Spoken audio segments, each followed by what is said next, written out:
I was overly optimistic. Might be 7 seconds. We can't believe you. Yeah, we'll believe it when we see it. All right, welcome everyone. This is another episode of just the Radical Honesty podcast, which we do very infrequently, but we're going to do an episode today with Brad Blanton and Raven Dana about a topic that's really relevant lately, and they've been talking about, which is distinguishing belief from fact. So will you guys just orient everyone to the conversation you've been having and how it relates to radical honesty? Yeah, go ahead, fire away, Raven. Well, we've been talking about how interesting it is that people can't seem to distinguish between belief and fact, that people list their beliefs and then say, and then proceed to lay them out as if they are actual facts and get annoyed when we don't believe the beliefs are facts. And so there seems to be kind of a big wave of that going on right now. And of course, it has everything to do with radical honesty and the distinction between what we think and what is so. Like, what do you notice? And then what do you think about it? And so anyway, Brad and I got off on a conversation one night, and I just said, we should record this because, it would be interesting for people to take a poke at that on their own. Great. Brad. Yeah, well, we'll take it away, both of you. All right. So the belief, I've been having lots of discussions. What happened? I have no idea.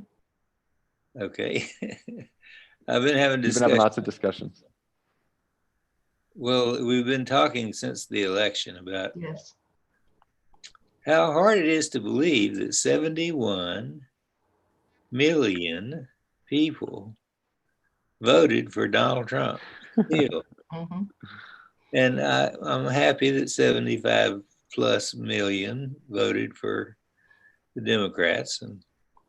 But I just can't believe that many people voted for Donald Trump, who doesn't know shit from Shinola about the difference between belief and fact. He doesn't understand science. He doesn't believe in science anymore, like he doesn't believe in Jesus, or he believes in science like he believes in Jesus.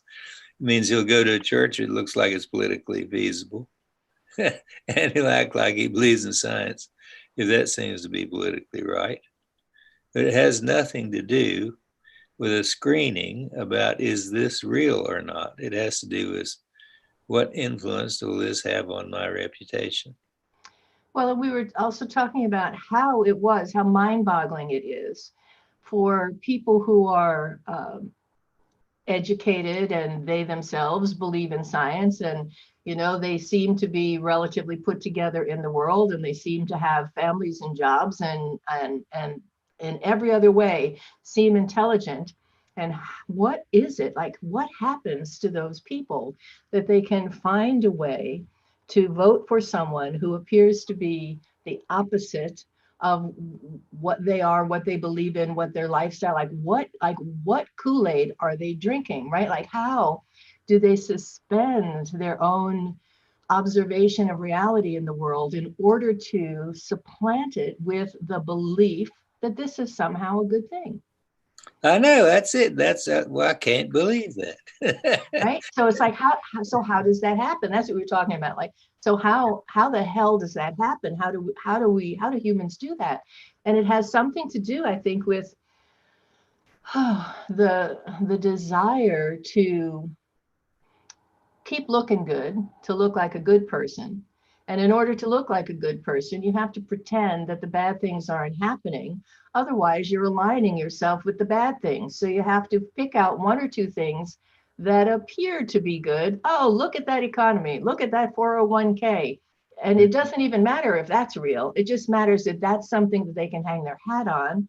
Like, this is a great thing. So we can sweep, children in cages under the rug. We can sweep throwing, tear gas at peaceful protesters under the rug, because somehow there's this belief that it's in their best interest. right? Somehow they get to be good, and hey, that's what he's doing. Is he might be crazy, but what he's doing is in my best interest. It would be, yeah, no and no, but that's what we do.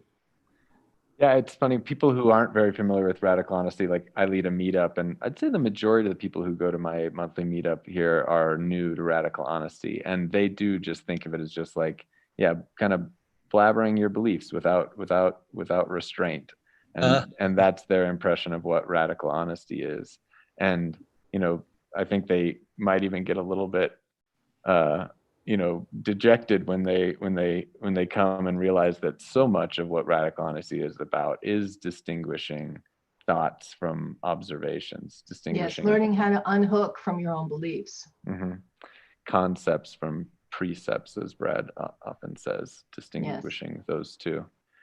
And yeah, for me, we a few years ago, a bunch of us got together and did the stone tablets or something like that. It's kind of like the core values or something of Mhm. radical yeah. honesty. And for Mhm. me, it boils down to kind of like three things. The first is we create a lot of like, because like, what's the problem with clinging to your beliefs and not facts?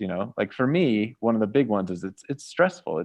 We want to connect with people. We want to have like agreement and alignment with people, but it's hard when you're living just totally in your beliefs because they are so subjective and they are just yours.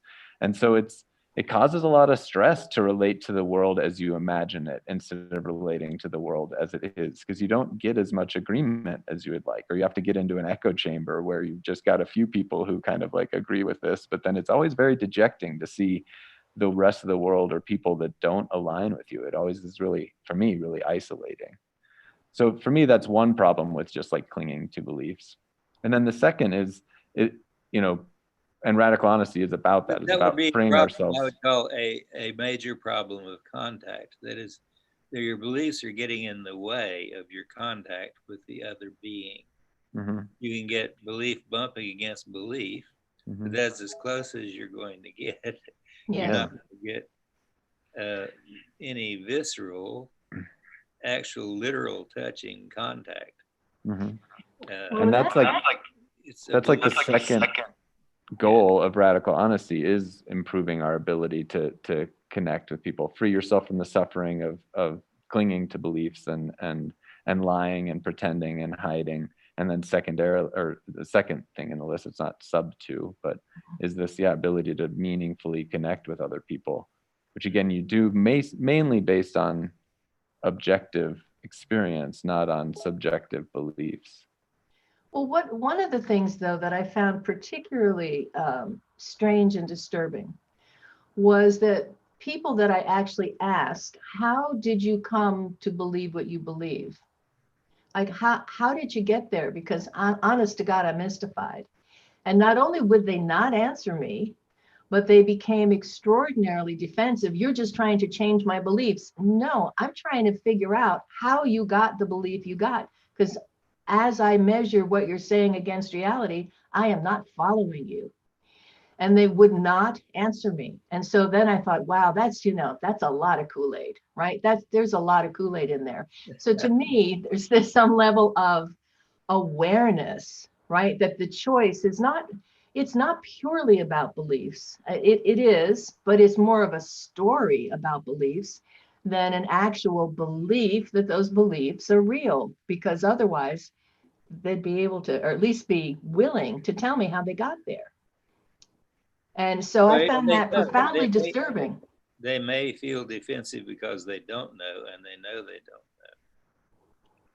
That how they got there wasn't some like descriptive logical sequence of events or That's right. ideas, thoughts. They don't know, and they don't like being questioned about it because they don't want to admit that they don't know it. I think. Or at least that's one viable. Well, I think part of the issue, though, too, is the unwillingness of many people, of all of us to a certain degree, of examining our beliefs compared to facts. Like you can believe I can believe all I want that I can jump out this window and fly, but gravity is going to prove me wrong. I mean, that's just the way it is. So when you have a series of beliefs that paint a picture, And those beliefs are not in alignment with reality, with just the facts. The energy it requires to maintain that set of beliefs is extraordinary. I think that's where a lot of the defensiveness comes from. It's hard. It's hard. Well, it is also a little confusing because your beliefs do have an impact on the world, and like your belief that you can fly,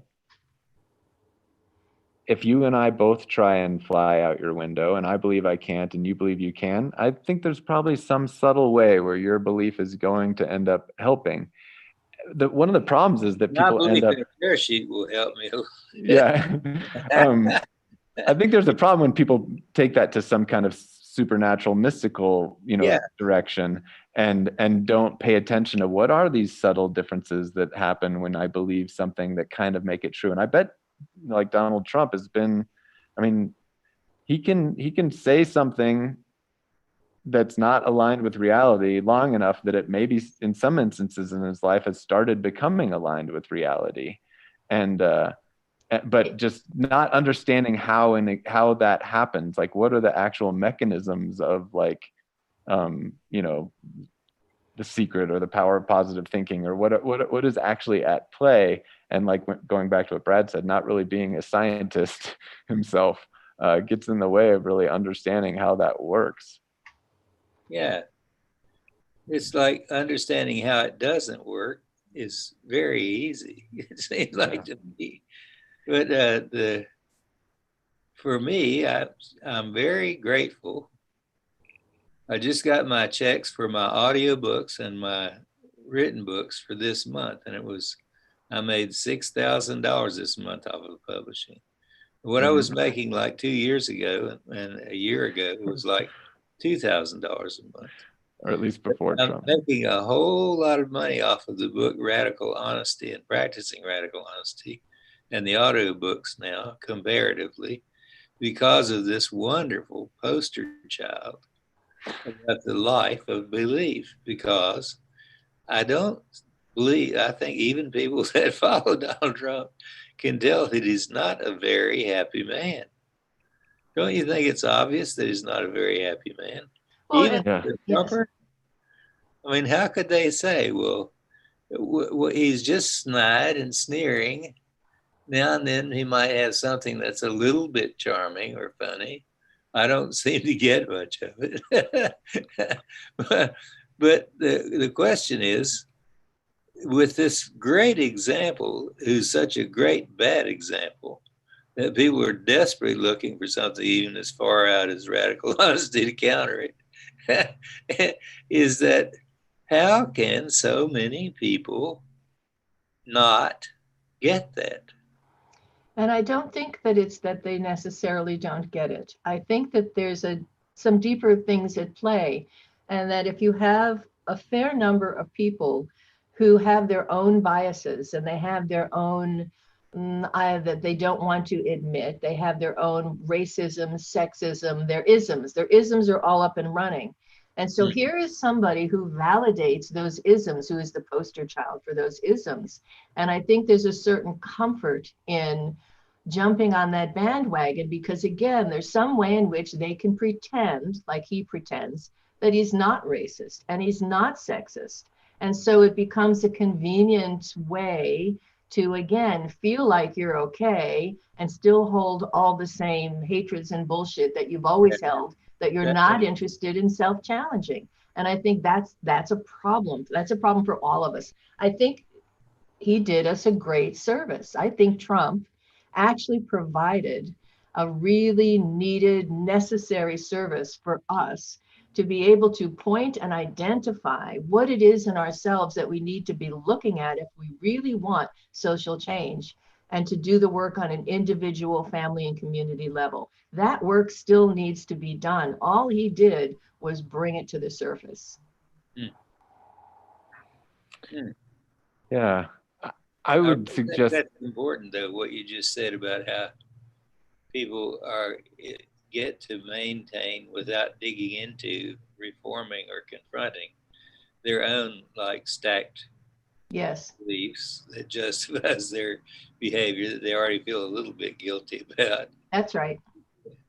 and they don't want to feel more guilty. Yeah. So it's basically makes them uncomfortable. So if they can get by with holding him up as, look, Trump did it, must be okay. Mhm. Everybody wants to be accepted. Yeah. Another draw to Trump that I think, Brad, you might even really agree with is like people don't like elitism. People don't like, people often associate Democrats with kind of like, like a educated kind of elite that thinks they know better than you. Uh-huh. And Trump doesn't come across like George Bush didn't come across like a educated elite because Goddamn, I say neither one.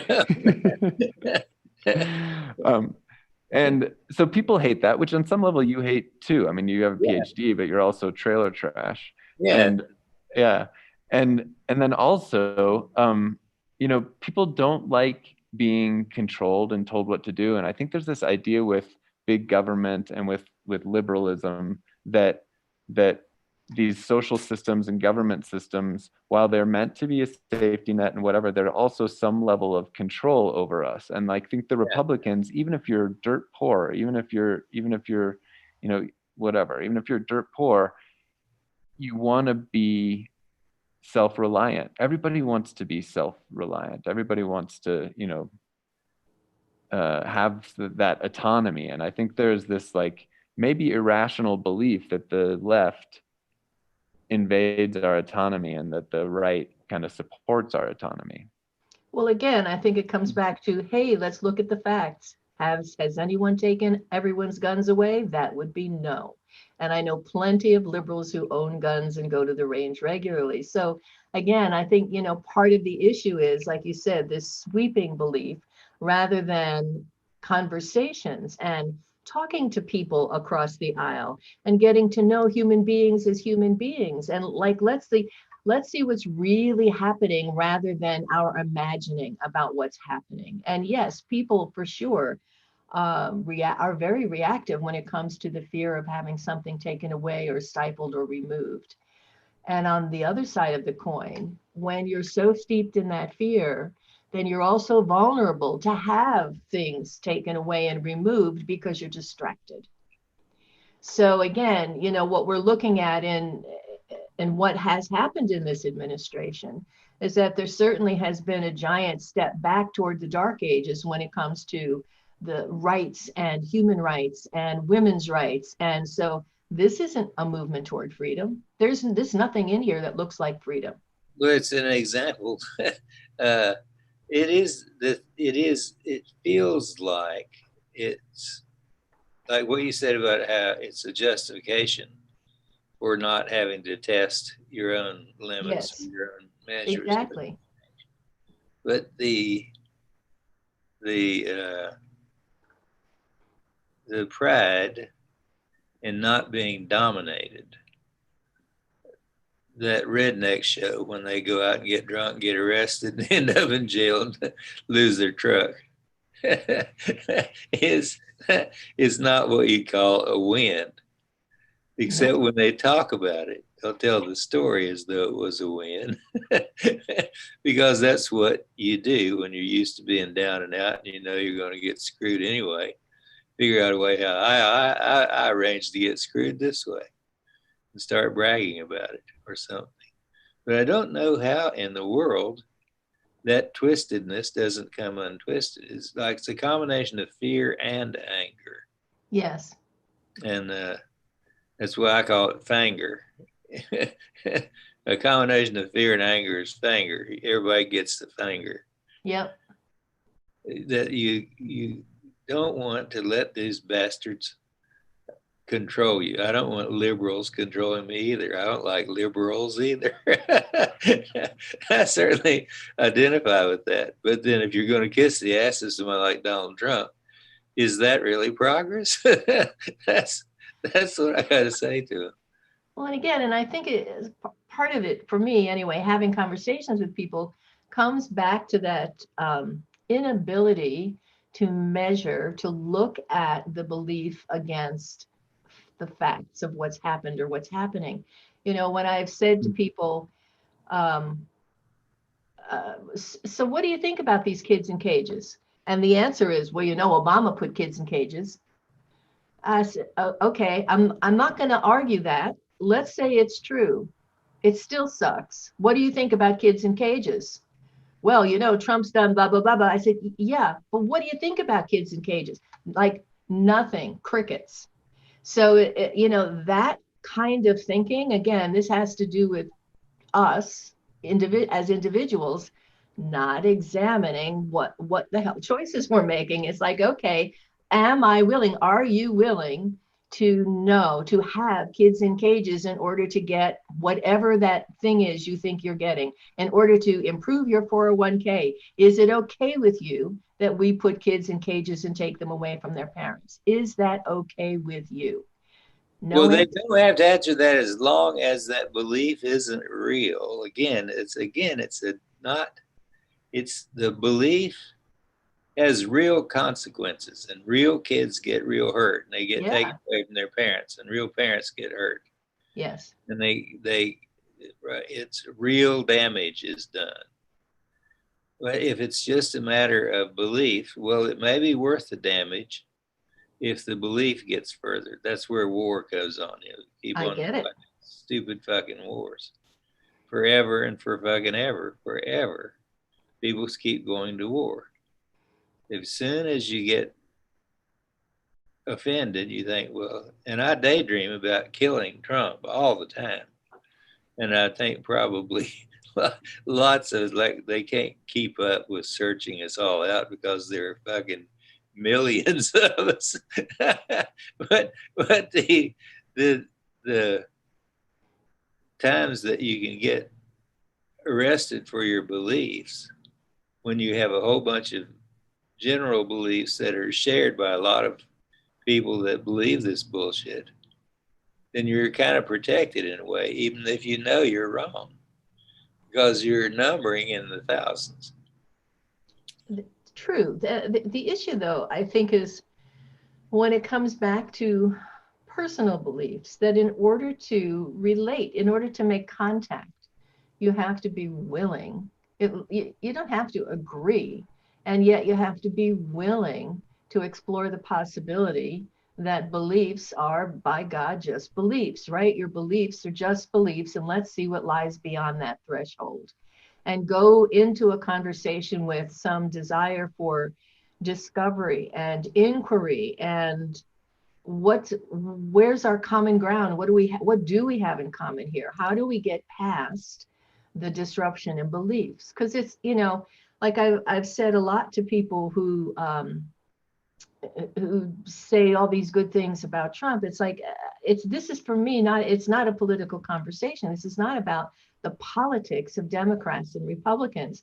This is about the reality that there is someone running the country that is profoundly mentally disturbed. And a 6-year-old can figure that out. Doesn't take a psychologist or a rocket scientist to figure that out. Yeah. I mean, he's disturbed. He's not right in the head. He's got screws loose. You can say it any way you want to say it. And it's unfortunate that he is suffering clearly as much as he is. It's a man that's got 2 speeds, anger and silence. That's it. That's what he's got. So the problem here is, again, there's something wrong with our ability to just notice and compare what we're noticing to our beliefs.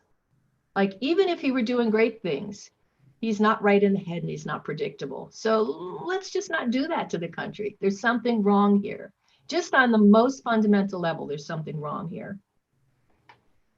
And Raven, you don't think that observation is more of a belief than a... I do not. No. I don't think it's a belief. I think that anybody with the eyes to see, that would look at somebody with a flat affect, that has not a single example in all of the recordings of the man to be able to express or carry the look of empathy on his face and in his body language, there is something wrong there. I may not be able to tell you exactly what it is, but no, I don't believe that it's a belief. I think there's something wrong there. If I looked at you and you had a big gash in your head, I would say, hey, there's something wrong there.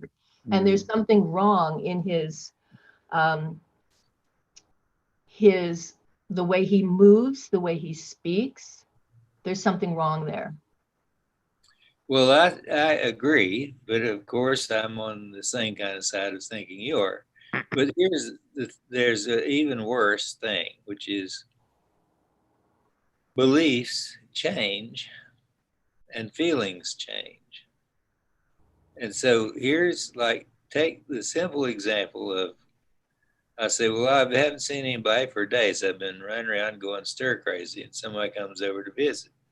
I'm really happy that I can have a conversation with somebody, not on a screen, and see a real live person. We can have a drink, we can talk to each other. And I'm happy and grateful for it for about maybe like 20 minutes to an hour. And by then, okay, I'm ready for them to go again. Now, I may be ready for them to go again, and when they leave, call them and say, damn, I wish you hadn't left, come on back over. Uh-huh. or or or I may say I'm ready for them to leave just because it's the right time to be able to do that, but I'm not really ready for them to leave. See, what happens is that we modify what we want. What we want changes over time. So I say, I want contact with you. I get a little contact and I say, okay, now I want to be alone. And you want contact with me and you get some contact, but your timing is a little bit different. Yours is 20 minutes, mine's 30 minutes. So now you're being with me wishing you weren't. And I'm being without you wishing I was. And we have created this because things change. Now, recognizing that things change is one of the values and problems of noticing versus thinking, is that you notice an inclination to lean forward and a sort of a warmth and a smile on your face when you're engaged in a conversation with somebody you're enjoying.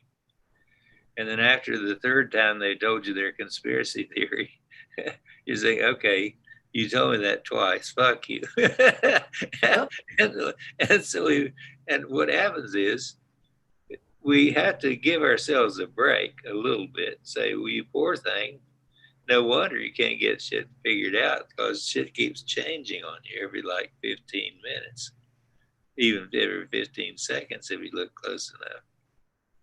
And so we're all confused with regard to what we actually want, prefer, don't want, dislike, like, used to dislike, like now, liked it while I was eating the first part of the peach, but don't want any more now because it's too sweet. And we have all these changes going on so that we're not in the same place. And we've got minds that want things to be the same. So when people say, well, all politicians are liars, that's what they would try to seek common ground. All the former Trump supporters. I say, yes, but fucking goddamn Trumpers and Republicans are bigger fucking liars and lie more constantly. No, all politicians are liars. Okay, all politicians are liars. Some of them are less big liars than others. All right, yeah, and the ones that are the biggest liars are fucking Republicans. So then we have that argument. So we have that argument, but we're recognizing gradations. It's that there are gradations of prejudice within us and between us that we can actually get to talking about in some fashion other than, no, you dumbass. You may have to say, no, you dumbass 4 or 5 times before you get to saying, well, no. And you don't say you dumbass. You just actually get into the meat and potatoes of how come it's different.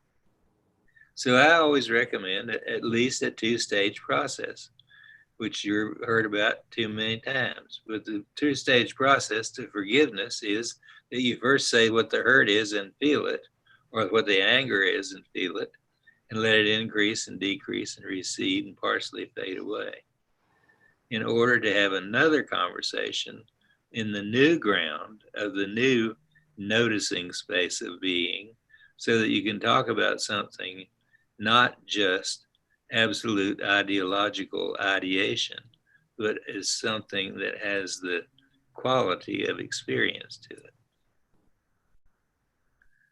I don't know if that's clear or not. I've said it clearer before. No, that makes sense. I'm with you. Okay.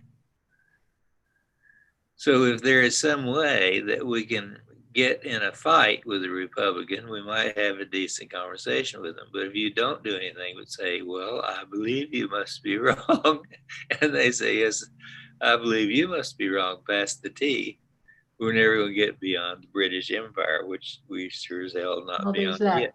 But, and also I think, you know, on the level of beliefs, so many of us have beliefs that that we're not racist, that we're not sexist, that we don't have those biases.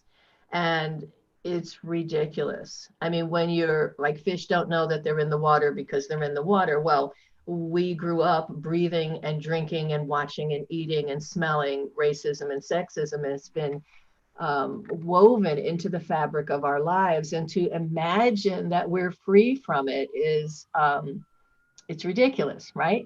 And yet there's an argument there. You know, I hear it a lot. I'm not racist. I was never racist, or I'm not sexist. And I think, again, that's another place where our imagining, our beliefs compared to reality need to be checked and examined. There's actually this, trying to think of the website, there's a it's Harvard. Oh, the implicit bias. That's right, implicit bias, where you can go to implicit.harvard.edu. There's you can go actually take tests, and they're very quick. You're just hitting the bar on these associations, and it tells you pretty fast. It covers a very wide range, not just with race and sex, but age and body type and all kinds of different things, cultures. So if you think that you don't have any bias, go there, play for a while, see what shows up. You might be surprised. All right, good. Probably a little horrified. And I think it's a great place to start. I mean, in order to overcome any of these things, we have to first admit that they're there. So if we believe people watch this podcast, can you list it some way? Sure, we can put a link to the implicit bias test in the description. Because again, this is part of this whole conversation about the distinction between beliefs and reality. We often believe that we're not biased, and we are. And if we don't believe that we are, then we're not looking for it, and we can't change it. Again, you know, what we said earlier, I think, about this is the beginning point of an opportunity for us to look within ourselves, find the things that don't work and change them. Well, we can't do that unless we admit they're there in the first place. Mm-hmm. As long as we hold to a belief that we don't have any bias, there's no place to look. And that's a problem. I would wonder if people would, though, push back, Raven, that what you're saying may be true, but it just has no, you know, that if I was looking for evidence of Biden's racism and sexism, it wouldn't be hard for me to argue that he's just as racist and sexist as Trump is. So no, it's not hard at all, I don't think. But if I say, look, I'm a male chauvinist, big, communist, racist, sexist individual, how about you? and they say, yes, me too, then we're into a conversation that's a different conversation than if they say, no, not me. I've never been that way, and I don't understand what you're talking about. Yeah, it's a completely different conversation. I mean, it's an IQ test. It's kind of like, it's like, is there any possibility that you have looked beneath the surface? And I'm prejudiced. I'm very prejudiced. I would just say, I was thinking about calling my new book Ism Jism. Because I'm so susceptible to one ism or another. You know, communism. My son's a communist now, and I'm a socialist, and he doesn't like that it's socialism. He's the worst thing there is because he's a communist. And I think it's really funny, and I like it that we can argue about who's the worst deviant. But it reminds me over and over again, in 1962, I took LSD a number of times for the first time. I was 22 years old. And I was a big advocate for many years, then and years after, had a bumper sticker all the time in my car that said, basically, don't trust anyone over 30. And I still had it on my car when I was over 30. And I kept it. Because we knew goddamn good and well we knew things that people who were over 30 didn't know. We took fucking LSD, 900 milligrams, a bunch of times and knocked us on our ass. And we had these psychedelic experiences of transcending the mind. And it was like, oh my God, our minds were blown. So look, I want to talk to someone else who knows what it's like to not have to depend on his mind to talk to about things that I'm really goddamn interested in, because I learned a lot from it. And I'm not interested in arguing in some goddamn fucking Republican about whether or not poor people eat too much food when you give them food for free. It's like, and I'm not going to bother spending any time with them. I'm not going to be polite with them. He would say, no, you dumb fuck, don't waste my space. Get out of my goddamn face and leave me alone. I just think that's a good way to deal with that. So I like asking for conflict in order to see if it can be resolved or not, and either resolving or getting the fuck out of there. That's just human efficiency as far as I'm concerned. And it reminds me of that. This whole argument reminds me of that, because there were so many instances when you saw someone who was clearly an acid head, you already knew, fellow traveler, friend, someone who's had their beliefs subterfuged, undermined, blown up, and kicked out, and had to stumble along like slobbering and crying to get reoriented in the world related to gravity. And I knew goddamn good and well it was a valuable experience because it helped save my life. So I knew and was willing to talk about how superior I was because I was an acid head. It took it years to wear too thin, but it did eventually. But what I'm saying is that whenever you get undermined in a belief, it's a blessing. It's like you have everybody who has a heavy set of beliefs. I believe in Jesus. I got saved, let's say. I got saved and now I got to be a saved person. I go around saying, have you been saved? And we got to be saved, and let's we all be saved for Jesus and all that stuff. And I'm in that box and I get to suffocating from being a Jesus freak. And finally, somebody says, fuck Jesus. And you say, oh my God, you can't say that. And they didn't get struck dead. And you think, well, it's not a bad idea. And you try it. You say it yourself, fuck Jesus. Lightning doesn't strike. And they, okay, fine, fuck Jesus. and you can learn to live without having to have a belief to protect you from reality. And there's something to that. Not having to have beliefs, because having to have beliefs or desperately holding on to beliefs is evidence of that fear and anger not being resolved. When evidence of it being resolved is, you can say, yeah, I don't know what to believe. I can't find my ass with both hands. I don't know the answer to that question, and being able to be there without an answer. So Tony, I want to rewind to something you said in that comment about Biden, that we could all find evidence. We could find evidence of sexism and racism with any of us. Yeah. That's true. I think the question, though, is would he be willing to look at the evidence of sexism and racism rather than, and I don't know that answer. Mm-hmm. But I think that what we're talking about is the ability to recognize that there's something going on there and be willing to explore it rather than just deny it, rather than I'm not racist or I'm the least racist person in the room. It's like, maybe not, right? So there's something there for me about, is there a willingness? And that's an inquiry I'm glad to be in. In what ways does my bias show and what can I do about it? And is Biden willing to look at and do something with his bias that has some positive cultural impact? Is it an invitation for us to do the same thing? I don't have that answer, but I certainly am in that inquiry. Mm-hmm. So, I think of course, the answer is going to be yes. Of course, it's yes. We were raised in this culture, and Yeah, I'm a black supremacist now. say what now?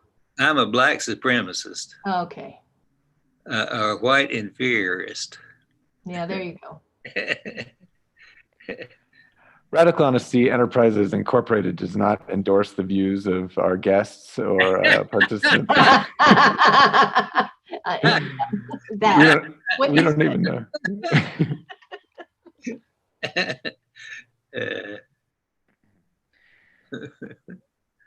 Well, I appreciate you both talking about it. I think there was a lot of what we're talking about was still just our own beliefs and how much more right they are than everybody else's beliefs.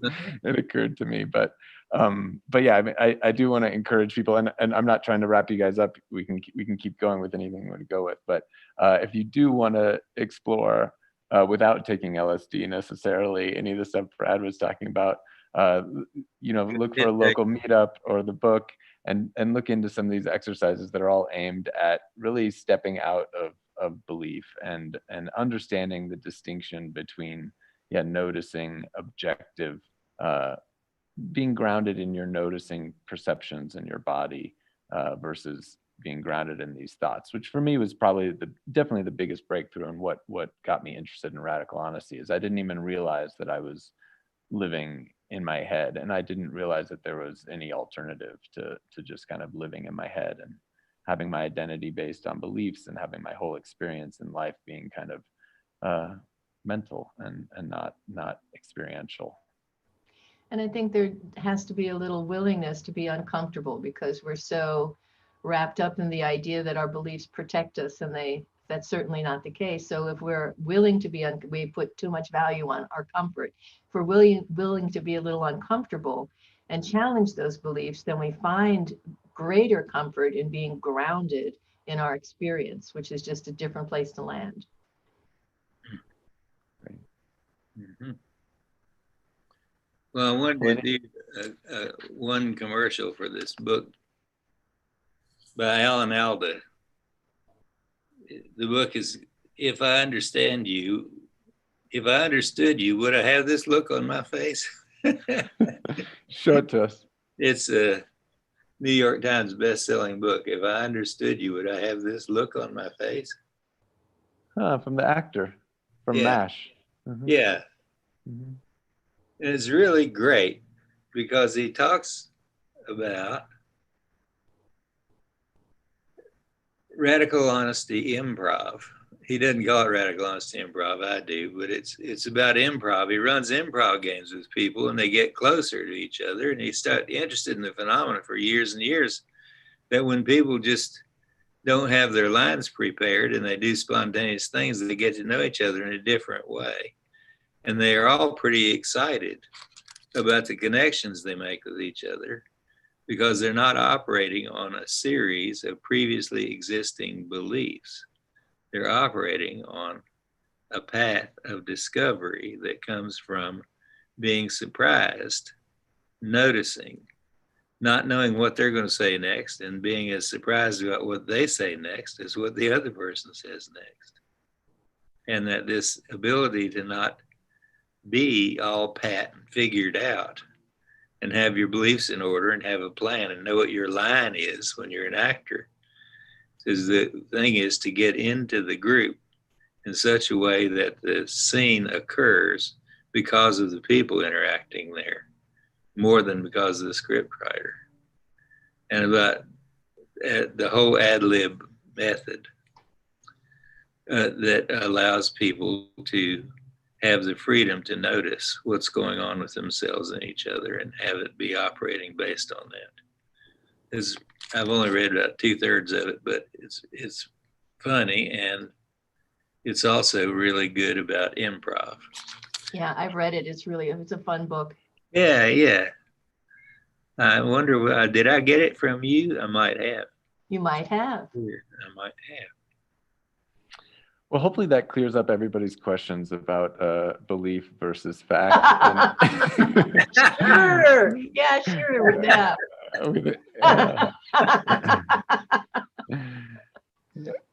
We thank everybody for joining us, and thank you, Raven, for initiating this conversation with Brad, instigating the conversation with Brad. Yeah, and it'll be up on the Radical Honesty YouTube page, and we'll put links to any relevant issues that we talked about, including the implicit.harvard.edu. Yes. Yeah. Great. Implicit bias test. All right. Well, thank you both for joining and having this conversation. Yeah. Thank you. Thank you.